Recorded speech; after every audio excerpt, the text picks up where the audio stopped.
दोस्तों, नदी को समझने से पहले हम एक बार बिहार के मैप पे नदी को देख लेते हैं। बीचों बीच में एक गंगा नदी को ड्रॉ किया। आप देख पाएंगे ये बिहार के बीचों बीच में कौन सी नदी है? गंगा नदी है। ये गंगा नदी लगभग बिहार के दो भागों में बांटती है, आधा ऊपर और आधा नीचे। दोस्तों, ऐसे हम किसी भी मैप की बात करें तो मैप को देखने का एक तरीका होता है। जो मैप के ऊपर का भाग है वो हमेशा उत्तर की दिशा कहलाता है, नीचे का भाग क्या कहलाता है? दक्षिण का दिशा, और दाहिने साइड पूरब की दिशा होती है और पश्चिम की दिशा बाएं साइड होती है। तो इस तरह हम देख पाएंगे जो बिहार है, इस बिहार में जो गंगा नदी है वो हमेशा पश्चिम की दिशा से बहती है, पश्चिम की दिशा से प्रवेश करती है और प्रवेश करने के साथ साथ यह पूरब की दिशा में चली जाती है और निकल जाती है पश्चिम बंगाल के होते बंगाल की खाड़ी में। और पश्चिम की दिशा से प्रवेश करती है किस राज्य से? तो दोस्तों, यहाँ पर जो राज्य है वो उत्तर प्रदेश का राज्य है। तो हमेशा पूछा जाए क्वेश्चन तो याद रखेंगे दोस्तों कि जो गंगा नदी है वो बिहार के यूपी से प्रवेश करती है और इधर पश्चिम बंगाल से होते हुए बंगाल की खाड़ी में चली जाती है। तो दोस्तों, बिहार में जो गंगा नदी है, यह गंगा नदी की लंबाई बिहार में कितना है दोस्तों? 445 किलोमीटर है। ये जो गंगा नदी आप देख पा रहे हैं, यह बिहार में टोटल कितना लंबाई है? 445 किलोमीटर। और यही पूरी भारत में बात करें गंगा नदी की लंबाई का तो 25-25 किलोमीटर है। इसको हम लोग याद रखेंगे। ये जो गंगा नदी है इसकी लंबाई भारत में कितना है? 25-25 किलोमीटर, और बिहार में कितना है? 445 किलोमीटर। ये भाग अभी हम बतलाए हैं कि जो ऊपर की दिशा है वो उत्तर की दिशा होती है, तो ये बिहार की उत्तरी बिहार कहलाती है। और दोस्तों, ये गंगा नदी के नीचे का जो भाग कहलाएगी यह कौन सी होगी? दक्षिणी बिहार कहलाएगी। तो अभी हम जब भी उत्तरी बिहार और दक्षिणी बिहार की बात करें तो आप समझ जाइएगा कि उत्तरी बिहार ऊपर वाला और दक्षिणी बिहार की बात करें तो नीचे वाले बिहार की हम बात कर रहे हैं। जो नदी ऊपर की तरफ से प्रवेश करेगी, मतलब उत्तर के तरफ से प्रवेश करेगी, वो सब नदी जो होती है वो हिमालय से निकलती है, क्योंकि बिहार के उत्तर में क्या है? हिमालय श्रेणी है। अभी आप देख सकते हैं इस मैप में कि हिमालय श्रेणी का विस्तार कहाँ से कहाँ तक है। दोस्तों, ये हमारा हिमालय श्रेणी है। आप देख पाएंगे ये टोटल हिमालय श्रेणी का विस्तार है, जो भारत के कितने भागों को अपने अंदर में किए हुआ है। तो दोस्तों, ये ऐसे भी हम किसी गाना में कहते हैं कि भारत के उत्तर में क्या है? हिमालय है, और दक्षिण में सागर महान रे। तो बस ये है कि भारत के उत्तरी भाग में हिमालय की श्रेणी है, और यहाँ से जितनी भी नदियाँ निकलती है, ये नदियाँ का बिहार पर भी बहुत ज़्यादा असर पड़ता है, और बिहार में भी नदियाँ निकलती है। तो इसीलिए यहाँ पर जो बिहार है, इस बिहार के हिमालय श्रेणी से जो भी नदी निकलती है उस नदी को हम लोग हिमालयी नदी कहते हैं, हिमालय श्रेणी से निकलने वाली नदी को। और दूसरा पॉइंट्स ये होती है दोस्तों कि एक नीचे की तरफ से नदी निकलती है। जो नीचे की तरफ कहने का मतलब दक्षिण की तरफ से जो नदी बिहार में आती है उस नदी को हम लोग कहते हैं प्रायद्वीपीय या पठारी नदी। क्योंकि यहाँ पर दोस्तों कोई हिमालय नहीं है, यहाँ पर पठार है, और पठार से जितनी भी नदियाँ निकलती है वो सब कहलाती है पठारी नदी कहलाती है। इस प्रकार हम लोग ये समझ सकते हैं दोस्तों कि जितनी भी हिमालय की तरफ से नदी आके इस गंगा में मिलती है और गंगा के साथ ही बहने लगती है, ये सब नदी सालों भर बहती है, क्योंकि ये हिमालय से निकलती है, और हिमालय से तो सालों भर नदियाँ निकलती ही रहती है, पानी निकलती ही रहती है। तो जितनी भी हिमालय की तरफ से निकलती है नदी, ये सब नदी के कारण बिहार में हमेशा बाढ़ की स्थिति बनी रहती है। और यही जो पठार की नदी होती है, जो प्रायद्वीपीय तरफ से नदी आती है, तो बिहार के जो दक्षिणी भाग में आती है, तो यहाँ पर हमेशा सुखाड़ की स्थिति बनी रहती है, ये हमेशा सूखा रहता है।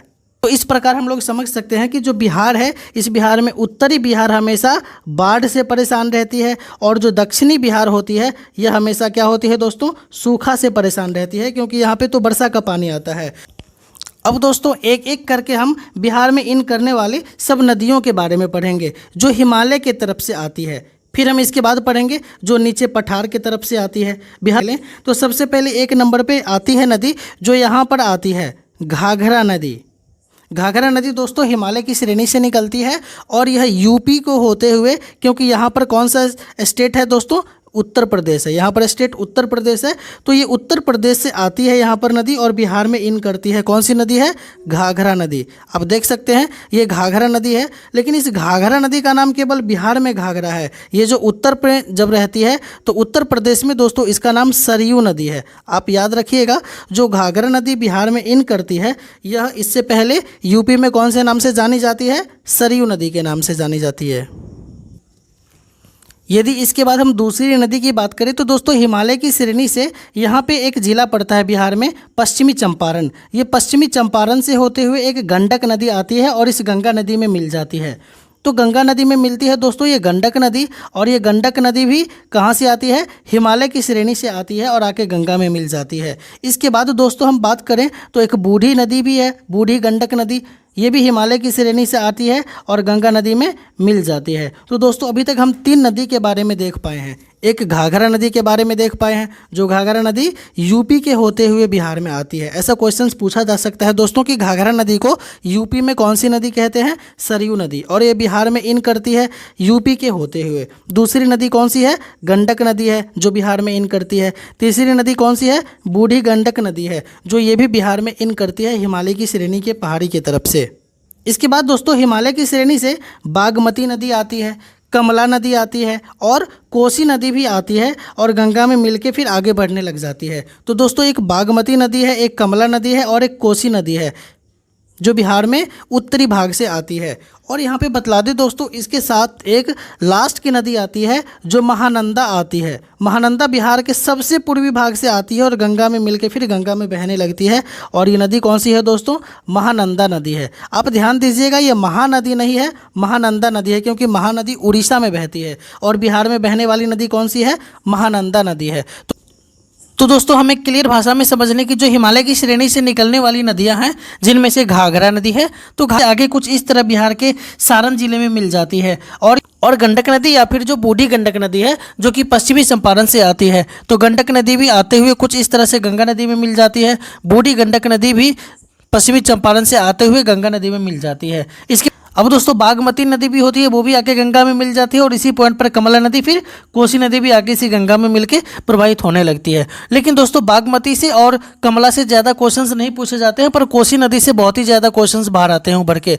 मोटे तौर पर देख ले तो दोस्तों ये जो कोसी नदी है, ये एकाएक इतनी प्रेशर में आती है कि ये अपना मार्ग किधर बदल देगी इसको पता ही नहीं चलता है। और इसी प्रेशर के कारण क्वेश्चंस बनते हैं कि ऐसी कौन सी नदी है जो मार्ग बहुत ज़्यादा बदलती है। तो सबसे ज़्यादा मार्ग बदलने वाली नदी कौन सी नदी है दोस्तों, ये कोसी नदी के बारे में बोला जाता है। और वह इतना तेज़ होता है कि पूरे और कोसी नदी का प्रवाह इतना तेज होता है कि पूरे बिहार को पानी से त्राही त्राही कर देती है। इसीलिए बिहार का शोक नदी भी कोसी नदी को कहा गया है दोस्तों। तो बिहार का शोक नदी किसे कहा गया है, कोसी नदी को, जिसका उद्गम स्थल है गोसाई थान की पहाड़ी से निकलती है हिमालय श्रेणी में।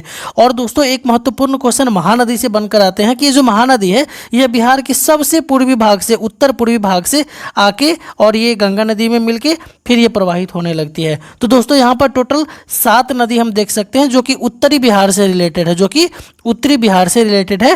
पहला है घाघरा नदी, दूसरा है गंडक नदी, तीसरी नदी की बात करें तो बूढ़ी गंडक नदी, चौथा बागमती नदी, पांचवा कमला नदी और छठा कोसी नदी और सातवां महानंदा नदी के बारे में। तो यहाँ पर 7 नदी को हम लोग यदि एक बार में देख लें तो शायद यहाँ से एक भी क्वेश्चंस आपके छूटेंगे नहीं, जैसे कि घाघरा, गंडक, बूढ़ी गंडक, बागमती, कमला, कोसी और एक महानदी के बारे में दोस्तों।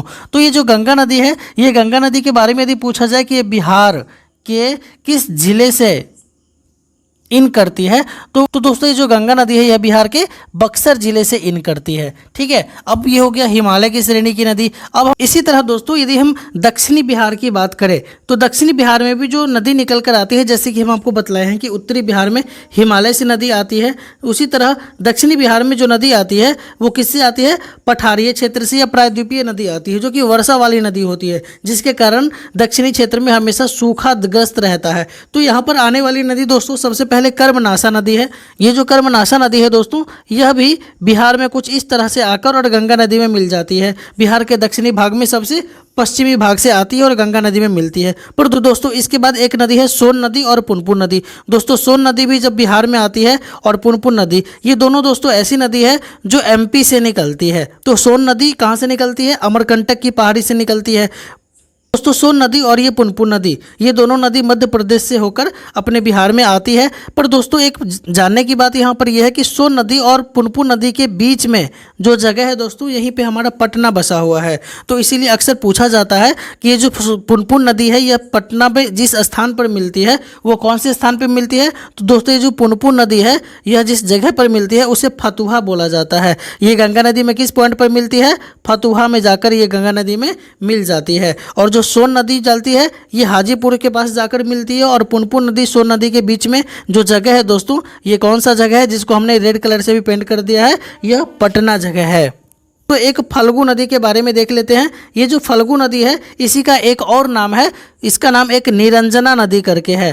फल्गु नदी को ही हम लोग क्या बोलते हैं, निरंजना नदी बोलते हैं। ये फल्गु नदी के बारे में दोस्तों आपने सुना होगा कि ये फल्गु नदी जो है बिहार में आने के बाद ये बोध गया से होते हुए पुनपुन नदी में मिल जाती है। तो ये जो फल्गु नदी है ये बोध गया से क्रॉस करती है। इसका मतलब जब गौतम बुद्ध थे, गौतम बुद्ध को जो आप सब जानते ही होंगे, ये जो गौतम बुद्ध है दोस्तों, ये गौतम बुद्ध को ज्ञान की प्राप्ति जो बोध गया में हुई थी, किस नदी के किनारे हुई थी, यही फल्गु नदी के किनारे हुई थी, जिसे निरंजना नदी के नाम से भी जाना जाता है। तो कुछ इस तरह हम लोग फल्गु नदी को याद रख सकते हैं, जो बिहार में किधर से आती है दोस्तों। ये जो फल्गु नदी है यह झारखंड से आती है। छोटा नागपुर जो झारखंड का जगह है वो झारखंड से आती है। कौन सी नदी, फल्गु नदी, जिसे निरंजना नदी भी कहा जाता है। और यह बिहार में बोध गया से होते हुए पुनपुन नदी में मिलकर फिर गंगा में चली जाती है और फिर गंगा के साथ साथ प्रवाहित होने लगती है। तो फल्गु नदी में दोस्तों गौतम बुद्ध को ज्ञान की प्राप्ति किस नदी के किनारे हुई थी, यही फल्गु नदी के किनारे। ये जो सोन नदी है और पुनपुन नदी है दोस्तों, सोन नदी अमरकंटक की पहाड़ी से निकलती है और पुनपुन नदी, सोन नदी दोनों मध्य प्रदेश के होते हुए हमारे बिहार में प्रवेश करती है और बिहार में आके गंगा नदी में मिल जाती है। और ये जो दोस्तों कर्मनाशा नदी है, इसके नाम से स्पष्ट है कि कर्म का नाश कर देने वाली नदी। दोस्तों ऐसा कहा जाता है कि ये जो कर्मनाशा नदी है इसमें स्नान नहीं करना चाहिए, नहीं तो सारे कर्मों का नाश हो जाता है। इसीलिए इसको सबसे अपवित्र नदी की बात कही गई है। तो जो सबसे अपवित्र नदी होती है दोस्तों वो कर्मनाशा नदी होती है। जैसे हमारे यहाँ सबसे पवित्र नदी गंगा की नदी होती है, जिसमें नहाने से सारे पाप धुल जाते हैं, तो ठीक उसी तरह सबसे अपवित्र नदी जो होती है वो कर्मनाशा नदी को माना जाता है। तो दोस्तों इस तरह से हम सारे नदियों के बारे में अभी हम ओवरऑल एक नज़र देखे हैं फिर से। तो इसके बाद भी और आगे एक दो नदी है, जैसे कि अजय नदी है, जैसे किउल नदी है, बट वो इतना छोटा नदी है कि उसके बारे में क्वेश्चन ज़्यादा नहीं आते हैं बाहर। तो अभी हम लोग देखते हैं कि कर्मनाशा नदी और सोन नदी। कर्मनाशा नदी दोस्तों ऐसी नदी है जो बिहार में जो इन करती है ना, तो बिहार का जो ये बॉर्डर है, ये बॉर्डर के साथ साथ इन करती है।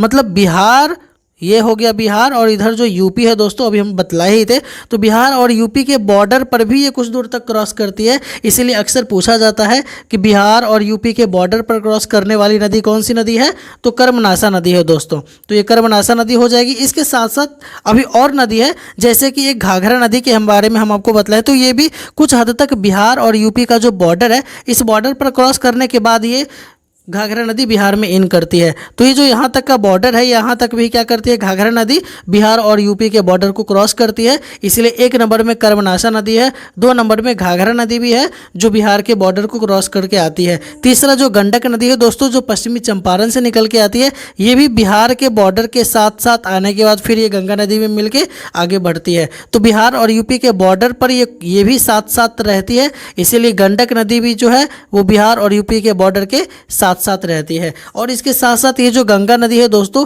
इस नदी को भी यदि हम जूम करके देखें थोड़ा सा, तो कुछ दूर तक ये भी बिहार के साथ ही बहती है, बिहार और यूपी के बॉर्डर के साथ ही ये बहती है। तो इसीलिए गंगा नदी भी जो है वो बिहार और यूपी का बॉर्डर बनाती है। तो इस तरह से देखा जाए दोस्तों यहाँ पे ऑल ओवर क्वेश्चन, यदि हम आपसे पूछे कि ऐसी कितनी नदी है बिहार और यूपी का बॉर्डर क्रॉस करके आती है, तो दोस्तों बॉर्डर बनाते हुए आने वाली नदियों की संख्या में टोटल कितनी नदी है, 4 नदी है। कर्मनाशा नदी, गंगा नदी, घाघरा नदी और गंडक नदी। और दोस्तों ये जो गंगा नदी है, ये जो बक्सर जिला में बोले थे प्रवेश करती है, ये दोस्तों एक जहाँ पे प्रवेश करती है वो बक्सर जिला का एक चौसा जगह है, जहाँ पे कर्मनाशा भी इसके आसपास ही थोड़ा सा जस्ट पहले आगे मिलती है। और ये जो गंगा नदी है वो बिहार में बक्सर के चौसा जगह पर आके मिलती है। तो चौसा दोस्तों फेमस है। चौसा से आपको याद आया होगा इतिहास में, चौसा की लड़ाई जो हुमायूं और शेरशाह के बीच में हुई थी 1539 ईस्वी में, 1539 में हुई थी। तो दोस्तों चौसा की लड़ाई भी यहीं से हुई थी। तो इस तरह करके हम लोग याद रख सकते हैं कि टोटल जितनी भी नदियां थी वो किस दिशा से आकर मिली है। तो दोस्तों ये थे हमारे बिहार की प्रमुख नदियां, जिसको हमने मैप के द्वारा समझने की कोशिश किया। अब हम आपसे 2-4 क्वेश्चंस पूछते हैं, फिर हम आगे चलेंगे। पहला क्वेश्चन दोस्तों आप बतला दीजिए कि बिहार का कौन सा बिहार, उत्तरी बिहार या दक्षिणी बिहार, बाढ़ से ग्रसित रहता है। तो दोस्तों इसका आंसर क्या हो जाएगा, उत्तरी बिहार। हम बतलाए थे कि हिमालय की तरफ से जितनी भी नदियाँ आती है, हिमालय की तरफ से वो सारी नदियाँ क्या करती है, उत्तरी बिहार को बाढ़ग्रस्त कर देती है। यही जो दक्षिणी बिहार की है वो क्या करती है, सूखा बना देती है। दूसरा क्वेश्चन यदि हम पूछे कि घाघरा नदी को यूपी में किस नाम से जाना जाता है, तो दोस्तों घाघरा नदी को यूपी में किस नाम से जाना जाता है, सरयू नदी के नाम से। बिल्कुल सही, सरयू नदी के नाम से जाना जाता है। तीसरा क्वेश्चन यदि हम पूछे कि बिहार में गंगा नदी की कितनी लंबाई है, तो दोस्तों ये जो गंगा नदी की लंबाई बिहार में कितनी है, आपको बतलाए थे 445, 445 किलोमीटर लंबा है ये बिहार में। चलते हैं आज के अगले क्वेश्चन पे। चौथा नंबर क्वेश्चन यदि हम पूछे कि बिहार के सबसे उत्तर पूर्वी नदी कौन सी नदी है जो बिहार में आकर मिलती है, तो हम बात कर रहे हैं किस नदी की, महानंदा नदी की बात कर रहे हैं। यदि हम आपसे पूछे कि बिहार का शोक किस नदी को कहा जाता है, तो दोस्तों वो कोसी नदी को कहा जाता है, जो गोसाई थान की पहाड़ से निकलती है और जो कमला नदी के दाहिने भाग से निकलती है, यानी पूर्वी भाग से निकलती है। आपसे हम यदि बात करें कि पश्चिमी चंपारण से निकलने वाली नदी कौन कौन सी है, तो दोस्तों पश्चिमी चंपारण से कौन सी नदी निकलती है, गंडक नदी और बूढ़ी गंडक नदी निकलती है। दोस्तों यदि हम बोले घाघरा नदी जो है, घाघरा नदी बिहार में किस जगह पे आके मिलती है, तो दोस्तों ये जो घाघरा नदी है यह बिहार में सारण के पास आके मिलती है। किस जिले में, सारण के पास। हम आपसे यदि बात करें कि ये जो गंगा नदी है यह बिहार में कहाँ आके मिलती है, तो दोस्तों गंगा नदी जो है यूपी से आती है और पश्चिम बंगाल से होते हुए जो बंगाल की खाड़ी में जाती है, वह बिहार की जो गंगा नदी है वो नदी कहाँ आके मिलती है दोस्तों, बक्सर में आके मिलती है। आगे हम आपसे बात करें कि ऐसी कौन सी नदी है जिसे अपवित्र नदी कहा जाता है, तो दोस्तों कर्मनाशा की नदी है जो अपवित्र नदी कहा जाता है। और हम आपसे बात करें कि सोन नदी और पुनपुन नदी कहाँ से आती है, तो दोस्तों मध्य प्रदेश राज्य से आती है। सोन नदी अमरकंटक नदी से आती है। यही आपसे बात करें कि गौतम बुद्ध को जो ज्ञान की प्राप्ति किस नदी के किनारे हुई थी, फल्गु नदी के किनारे। ये फल्गु नदी बिहार में किस राज्य से आती है, तो दोस्तों फल्गु नदी झारखंड से आती है, और झारखंड से आती है। और फल्गु नदी का दूसरा नाम क्या है, तो निरंजना नाम है, निरंजना नदी। तो इतने सारे क्वेश्चंस, इसके साथ ही बहुत सारे और क्वेश्चंस भी दोस्तों आ पाए हैं, इस वीडियो से कवर हो पाए हैं। अब हम एक एक करके दोस्तों सारे नदियों के बारे में डिटेल्स को जानने की कोशिश करेंगे, जहां से क्वेश्चन और कौन कौन से एग्जाम में क्वेश्चंस कैसे कैसे क्वेश्चंस पूछे जाते हैं उसके बारे में अब हम डिस्कशन करेंगे। दोस्तों यदि ये वीडियो अच्छी लगी हो, थोड़ी सी भी यूजफुल हो आपके लिए, तो यदि दोस्तों आप इस चैनल पर नए हैं तो प्लीज़ चैनल को सब्सक्राइब कर लीजिएगा, और प्लीज़ आप इस बेल आइकन को दबा के आप यहाँ से रिलेटेड सारे क्वेश्चंस को एक्सेस कर पाएंगे। तो आपसे मिलते हैं हम अगले वीडियो में, तब तक के लिए जय हिंद।